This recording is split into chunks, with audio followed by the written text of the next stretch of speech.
Seems you've been involved in certain illegal activities. These were the new Americans, guys who came from bottom barrel nothingness to be able to support not only their families, but an entire community. This is their story. This is what happened. It began with discovering some newspaper articles that described an incident in December of 1930 at a bridge over a creek called Magotty Creek in Franklin County, where some officers actually shot my grandfather and his brother, Forrest, when they were trying to transport some liquor across the county. Step Bondurant, boy!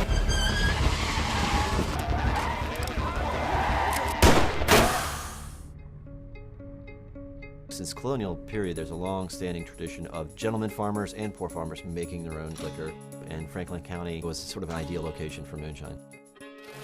Wherever you could hide, that's where you would find a lot of liquor, and in West Virginia, you could hide quite easily. You know, at the time, all they had was their skill, and their skills, at least for this family, was making liquor.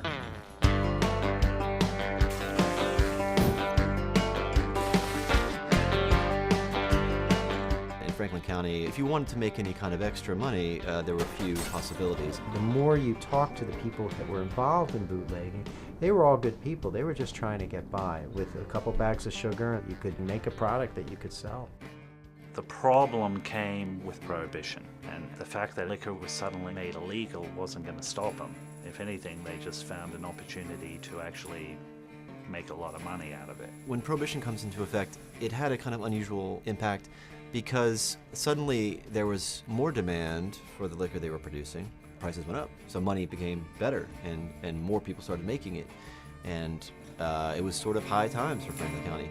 This area became the new gold rush, and a lot of people moved into West Virginia on top of the Bondurants.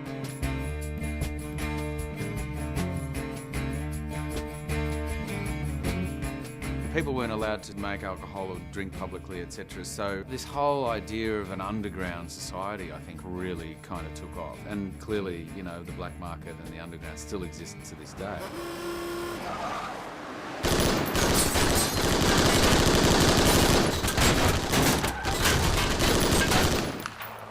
Prohibition created the biggest crime wave in history at that time. There was such an appetite there that the street thugs in the big cities moved up a notch, like Capone, and literally overnight they became powerful mobsters in terms of the control of who was going to distribute and sell the liquor.